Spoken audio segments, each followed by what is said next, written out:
हिमांक। हिमांक का मतलब की भगले बर्फ से किस में बदलना, सॉरी द्रव से किस में बदलना, बर्फ, यानी ठोस में बदलेगा तब की कहलाएगा, हिमांक कहलाते, की कहलाते, हिमांक। यानी कि जिस ताप पर कोई द्रव ठोस में बदल छे ओकरा की कहबे। अब बताओ बर्फ का हिमांक कते होते, कते में ठोस में बदल जाता, कते डिग्री सेल्सियस में, 0 डिग्री सेल्सियस में। 0 डिग्री सेल्सियस में की करे छे, पानी जो हो किस में बदल जाता है, ठोस यानी बर्फ में बदले छे। 0, अब कभी 0 डिग्री द्रव में बदले, हाँ बदले छे, गुप्त उष्मा के कारण उसमें धीरे धीरे की करे छे, बदले लगे छे। लेकिन 0 डिग्री सेल्सियस पर ठोस में भी रहे छे, समझ गया।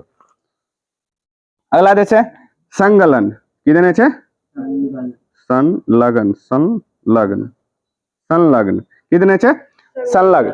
यानी कि ठोस से द्रव में बदले के प्रक्रिया रहे, किसमें, ठोस से द्रव में, ठोस से द्रव में बदले के प्रक्रिया रहे जो की कहलाए छे, संलग्न कहलाए छे, की कहलाए छे, संलग्न। यानी कि गलने की प्रक्रिया को हम क्या बोलते हैं, बोल सकते हैं एक तरह के संलग्न, गलने की प्रक्रिया को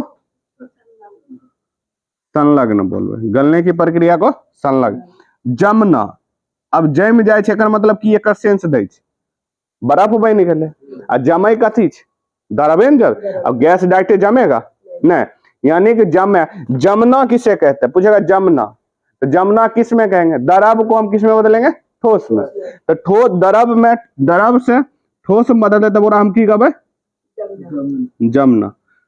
द्रव से ठोस में बदलेगा तो उसको हम क्या कहेंगे, जमना कहेंगे, बदले की प्रक्रिया जमना। अगला है वाष्पीकरण, वाष्पीकरण, वाष्पीकरण, वाष्प माने की होता है, भाप बनना है। अब भाप कैसे बदलता है, सब 10th में पूछेगा, वाष्पीकरण है, हाँ, जब द्रव को हम गर्म करेंगे तो की करेगा, गैस का अवस्था में आ जाएगा, तो वाष्प बने छे कि नहीं बने छे। जैसे हम कपड़ा उपड़ा लारे छिए तो वाष्पीकरण द्वारा नहीं पानी सोख ले छिके, क्योंकि गर्म हो जाए छिके। तो वाष्पीकरण कुछ नहीं है, जब हम कोई टेम्परेचर पर जब कोई द्रव रहता है गैस में बदले की प्रक्रिया, गैस में बदले की प्रक्रिया किससे, द्रव से, किससे, द्रव से, द्रव से गैस में बदले की प्रक्रिया कहलाए छे, की कहलाए छे, वाष्पीकरण कहलाए छे। गैस, वाष्प का मतलब ही होता है भाप बन के उड़ना है। खाना उना बनबे छे, भात देखे छे, वाष्पीकरण हो जाएगी ना, अगर ऊपर पानी डालो तो हाथ भींग जाएगा, तो बेकार भींग जाता है, क्योंकि वो पानी का ही कण रहे, पानी का ही की रहे, कण रहे। अगला देने छे संघनन, की हो छे, संघनन। अब संघनन की छे, संघनन, संघनन के ही कारण बादल ऊपर बने छे। जैसे यहां से वाष्पीकरण द्वारा गेले, पानी सब सोख लिया, समुद्र, नाला उला, गढ़ा उड़ा जितना भी ठीक है, कपड़ा उपड़ा सब पानी सोख लिया ऊपर। और जब ऊपर जाता है टेम्परेचर बहुत कम रहता है, तो वहां पर न बहुत छोटा छोटा कण बन जाए छे बादल के, वो रहे छे किसके अवस्था में, किसके अवस्था में रहे छे, गैस से द्रव का अवस्था में, गैस से द्रव, यानी ऊपर देतो द्रव के अवस्था में चल जाए छे। जैसे ठंडी में कुहेसा लगे छे ना, तो कुहेसा लगे छे तो वहां पर भी टेम्परेचर ज्यादा छे, लेकिन यहाँ पर भी ठंडी की वजह से टेम्परेचर वातावरण की भे गेलै ठंडा, तो यहीं पर वो बादल बनेंगे। जिस तरह सोच सकले यहाँ कुहेसा लगे छे, सेम उसी तरह बादल ऊपर में कुहेसा लगे छे के, बस हमारे गर्मी के टाइम में यहाँ पर टेम्परेचर ज्यादा रहे छे, यहाँ दिखता होगा नहीं है, वाष्पीकरण होकर ऊपर चल जाए छे। यही कारण छे मेन, जब संघनन क्रिया गैस से किस में बदले छे, द्रव में, गैस से द्रव में बदले क्रिया की बोले छे, संघनन बोले छे। संघनन की क्रिया के ही बादल बादल बने छे, संघनन की क्रिया कारण कथी बने छे, बादल बने छे। ये अब लेने छे ऊर्ध्वापातन, की देने छे, ऊर्ध्वापातन। ये देखिए ये तो इंपॉर्टेंट है, ये भी ये ऐसे सब इंपॉर्टेंट छे, खासकर ये पूछता। अगला छे को तोरा ऊर्ध्वापातन, ऊर्ध्वापातन, ऊर्ध्वापातन माने होय छे, देखिए ठोस पहले कथी में बदले छे, द्रव में, लेकिन द्रव में नहीं बदले, डायरेक्ट गैस में बदल जाए। कुछ ऐसा चीज है जो ठोस से डायरेक्ट पानी में नहीं बदलता। जैसे हम ले लो पानी, एक ले लो, पानी को अगर ठोस है उसको गर्म करेंगे किसमें बदलेगा, ठोस है, ठोस है, बर्फ है, बर्फ को अगर हम गर्म करेंगे तो पहले कथी में बदलेगा, द्रव में बदलेगा, द्रव्यन पानी में बदलेगा, और फिर पानी को गर्म करते हैं तब किसमें बदलता है, गैस में, वाष्प में बदले छे। लेकिन ऊर्ध्वापातन में की होय छे, ठोस डायरेक्ट किसमें बदल जाए छे, गैस में। ठोस किस में डायरेक्ट बदल जाए छे? गैस में। अब ऐसा ऐसा नाम पूछेगा, बताए निम्न में किस में ऊर्ध्वापातन क्रिया होता है? जैसे कपूर ना, कपूर नहीं होता, आगे लगवाए छे पूजा उजा के टाइम, कपूर कथी में हो गया? कपूर। कपूर ठोस के रूप में रहे छे ना, आग लगाओ तो इसमें गैस बन जाए छे, ऑटोमेटिक उड़ नहीं जाता है, दिखता है थरिया में? नहीं दिखे छे थाली। Kapoor. Ammonia chloride, ammonia chloride,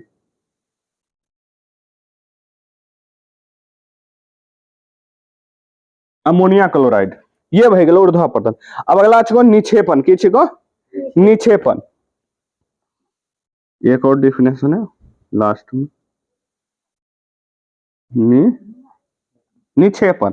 निक्षेपण का की हो गेले, जे गैस छे, गैस, गैस से डायरेक्ट ठोस में बदलते, गैस से किस में बदलेगा? डायरेक्ट ठोस में बदलेगा। सोचिए गैस से डायरेक्ट ठोस में बदलेगा, ऐसे गैस से पहले किस में बदलेगा? द्रव में। लेकिन जब गैस से डायरेक्ट ठोस में बदल जाएगा तब उसको बोलते हैं निक्षेपण। की बोले चाहिए? निक्षेपण बोले। सोचिए हम पढ़े हैं गैस से द्रव में बदलेगा, लेकिन डायरेक्ट गैस से किस में बदल रहा है?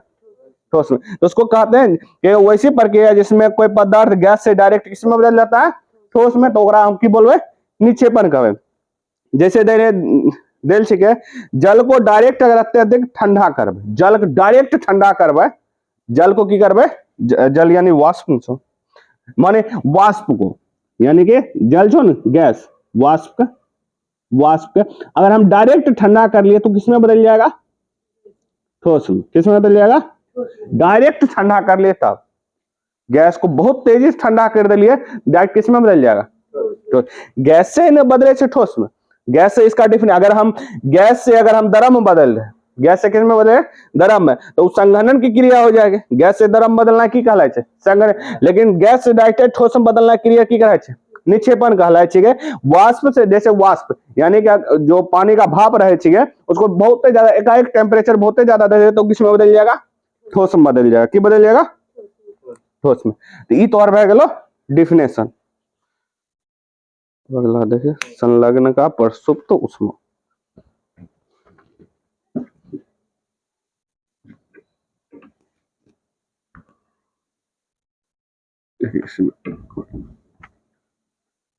देखिए अब हम जैसे कि ठोस, द्रव और गैस का एक काम क्रिया करे। देखिए जैसे हमारा ठोस, ठोस ये हो गया द्रव, नीचे कर लिखो,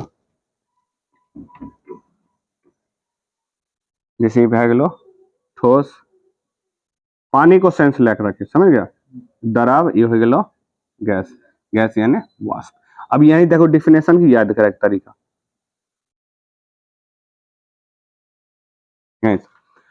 बताओ ठोस से जब द्रव में बदलेगा तो की कहलाएगा? डिफिनेशन यहां से बनो। ठोस से जब किस में बदलेगा? द्रव में। देखिए ठोस से डायरेक्ट द्रव में बदलेगा यानी गलाए रहे, तो इसको क्या कहलाता है? गलनांक कहलाए। की कहलाए छे? गलनांक। जब द्रव से हम गैस में बदलेंगे तब की कहलाएगा? क्वथनांक कहलाएगा। की कहलाएगा? क्वथनांक कहलाएगा। डिफिनेशन देख चुके। अब मान लो हमको ठोस से ठोस से द्रव में बदल लिया, अब गैस से हम डायरेक्ट ठोस में बदले, गैस से किस में डायरेक्ट बदले? ठोस। गैस से गैस से किधर गया? गैस से डायरेक्ट ठोस कर नीचे न हो जाएगा, गैस से डायरेक्ट ठोस में की कहलाएगा? निक्षेपण। की कहलाएगा? निक्षेपण। अब हम गैस से द्रव में बदल रहे, गैस से किस में बदल रहे? द्रव में। तो गैस को द्रव में बदल रहे यानी कि बादल वाला संघनन की क्रिया। कौन सी क्रिया? सॉरी, गैस से किस में बदल रहे? द्रव में बदल रहे। तो गैस से द्रव में बदलेंगे क्या हो जाएगा? संघनन क्रिया। यही ठीक, संघनन की क्रिया। कौन सी क्रिया? गैस से द्रव। अब मान लो द्रव से ठोस में बदलेंगे, किससे बदलना है? द्रव से ठोस, यानी पानी को हमको ठंडा करे तो हिमांक करे पड़ेगा। तो यहाँ कौन सी क्रिया होगा? हिमांक की क्रिया होगी। कौन सी क्रिया होगी? हिमांक की क्रिया। अब मान लो हमको डायरेक्ट ठोस से डायरेक्ट गैस में बदला है, ठोस से डायरेक्ट किसमें बदलना? गैस में। ठोस से डायरेक्ट किसमें बदलना है? गैस में। देखिए ठोस से डायरेक्ट गैस में की कहलाएगा? ऊर्ध्वापातन। की कहलाएगा? ऊर्ध्वापातन। देखिए डिफिनेशन याद हो क्या पूछा? 1 2 3 4 5 6 7 8 9। इसमें देखिए 1 2 3 4 5 छह। किसको किसको देख लिए, गलनांक देख लिए, क्वथनांक देख लिए, हिमांक को भी देख लिए, संगलन ये हुए। अब देखिए यहाँ ठोस से द्रव में बदलना है, ये दोनों गलनांक और किधर गया, संलग्न दोनों कहलाए, समझ गया, दोनों किच एक। वैसे ही द्रव से यहाँ देख, दूसरा देख लिया जमना, जमना तो हिमांक, जमना क्या हिमांक। वाष्पीकरण यानी कि द्रव से किस में बदल गया, गैस में, यानी क्वथनांक को ही हम क्या बोल सकते हैं, वाष्पीकरण बोल सकते हैं, वाष्पीकरण। संघनन की क्रिया है ये, संघनन ऊर्ध्वापातन है ये, और निक्षेपण की ये। तो इससे ठीक है, यानी कि हम ठोस से द्रव में बदलो, द्रव से गैस में बदलो, किसी में भी बदलो, उसका डेफिनेशन यहाँ बना हुआ है, आराम की कर सकलिए, लिख सकलिए, समझ गया। ये याद कर टोटल डेफिनेशन एक बार में। जैसे गलनांक का कहेगा, ठोस से द्रव में बदलना है की कहलाए छे गलनांक, द्रव से गैस में बदलना है की कहलाए छे क्वथनांक। जिस तापमान पर कोई द्रव ठोस गैस में बदलता है क्वथनांक कहलाए छे, जिस ताप पर कोई द्रव ठोस में बदले छे हिमांक कहलाए छे, जिस ताप पर कोई गैस यानी वाष्प द्रव में बदले छे ओकरा की कहलाए छे, संघनन कहलाए छे। जब कोई पदार्थ ठोस अवस्था से गैस अवस्था में बदले छे तो प्रक्रिया की कहलाए छे, ऊर्ध्वापातन का। जैसे कपूर, अमोनिया क्लोराइड, और गैस से डायरेक्ट ठोस में बदलिए वो निक्षेपण कहलाए छे। गैस से डायरेक्ट ठोस में बदलिए की कहलाएगा, निक्षेपण। ये कब होता है, जब हमें एक गैस को यानी वाष्प को एकाएक ठंडा कर दिए, एकाएक की कर दिए ठंडा, डायरेक्ट किस अवस्था में बदल जाए छे, ठोस अवस्था में बदल जाता है। ये तो और भए गेलो डेफिनेशन। नेक्स्ट जे छै गो संलग्न संगलन की प्रसुप्त उष्मा, प्रसुप्त उष्मा। आज क्वेश्चन छो संगलन की प्रसुप्त उष्मा, ठीक ठीक। Latent heat, latent heat. अब देखिए प्रसुप्त माने एक तरह छुपा हुआ उष्मा होता है, की होता है, छुपा हुआ, जो छिप गए, जो हमको पता होता जल्दी नहीं चलता है, समझ गया। लेकिन उसके ही कारण हमको कुछ इफेक्ट भी देखना पड़ता है, हल्का हीट बढ़ जाता है। अब की छिके वायुमंडलीय दाब पर, वायुमंडलीय दाब पर माने जी दाब छिके टेम्परेचर जो दाब वायुमंडलीय, वायु का जो दाब रहे छे, जानते वायुमंडल, वायु का जो दाब रहता है उसको वायुमंडलीय दाब बोले छे। तो वायु का जो दाब रहे छे 1 केजी ठोस पर, 1 केजी ठोस पर, हमारे इसका डेफिनेशन लिखिए। तो वायुमंडलीय दाब पर 1 केजी ठोस को, 1 केजी ठोस को इसके क्वथनांक, इसके क्वथनांक पर द्रव में बदलने के लिए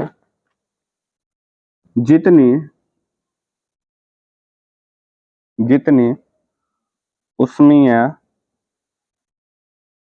ऊर्जा की आवश्यकता होती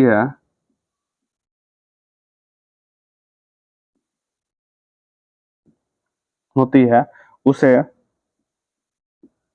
संलग्न के प्रसुप्त उष्मा या तो गुप्त उष्मा भी बोलते हैं, गुप्त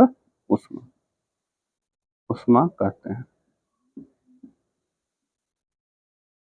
ठीक है, ये जो गुप्त उष्मा है एक तरह से छिपी हुई रहती है, छिपी हुई नहीं रहती है, गुप्त मतलब छिपा हुआ रहता है।